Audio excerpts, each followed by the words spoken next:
Assalamualaikum warahmatullahi wabarakatuh. Perkenalkan, kami dari kelompok 02. Kenalin, nama saya Kenny Fidianita dari kelas 10 DKV 3. Kenalin, nama aku Queen Sanaskia dari kelas 10 DKV 3. Kenalin, nama saya Ania Sanova Meka dari kelas 10 DKV 3. Halo, kenalin aku Alias Yahir Rahma dari 10 DKV 3.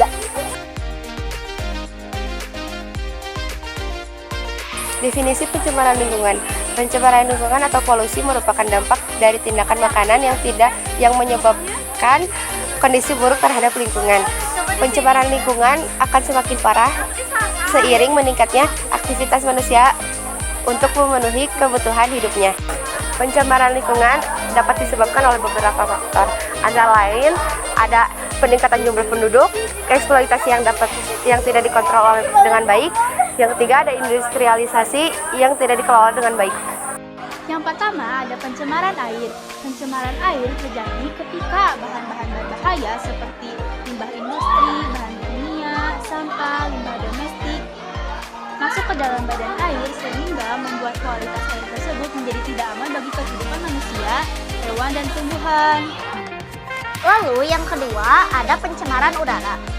Pencemaran udara merupakan suatu keadaan di mana udara mengandung senyawa kimia maupun senyawa biologi dalam jumlah yang banyak yang mampu membahayakan bagi kesehatan manusia. Pencemaran udara dapat disebabkan oleh dua faktor, yaitu yang pertama, aktivitas alam seperti abu vulkanik yang berasal dari letusan gunung berapi serta asap kebakaran hutan.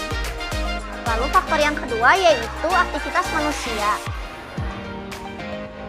Contohnya seperti emisi kendaraan bermotor serta asap pabrik. Yang kedua ada pencemaran tanah. Pencemaran tanah adalah suatu kondisi tanah yang tercemar di permukaan atau bahkan di bawah tanah.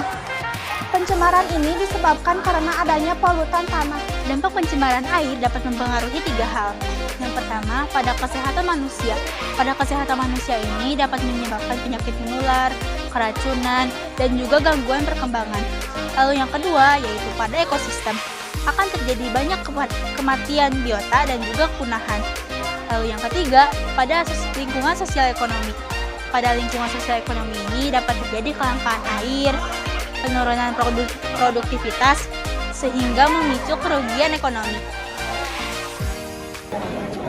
Lalu yang kedua ada dampak pencemaran udara. Di antaranya yaitu yang pertama memicu gangguan saluran pernapasan seperti asma, ispa, dan kanker paru-paru. Lalu yang kedua yaitu pembentukan kabut asap sehingga merusak lingkungan. Yang ketiga menyebabkan perairan menjadi asam sehingga produktivitas menurun. Dampak pencemaran tanah. Yang pertama ada dampak pada kesehatan. Contoh, kelelahan, mual, dan muntah, sakit kepala, permasalahan pada pernapasan, terutama paru-paru. Yang kedua ada dampak pada ekosistem, dan yang ketiga menurunkan kesuburan tanah. Solusi untuk mengatasi pencemaran air dapat dilakukan dengan satu, kelola limbah industri dan domestik dengan baik dan benar. Lalu yang kedua, kurangi penggunaan bahan kimia berbahaya. Yang ketiga, restorasi ekosistem. Dapat dilakukan dengan rehabilitasi ataupun menanam hutan bakau. Lalu yang keempat, pendidikan dan kesadaran publik. Berilah edukasi dan lakukan program bersih-bersih secara rutin.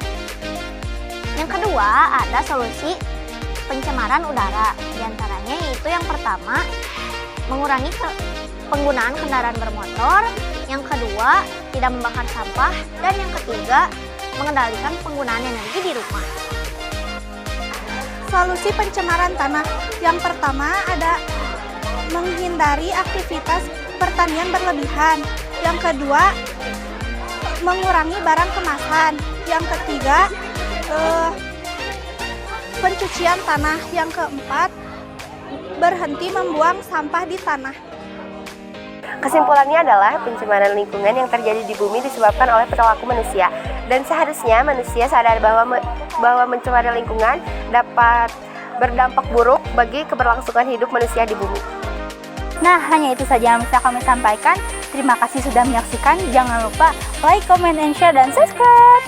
Assalamualaikum warahmatullahi wabarakatuh.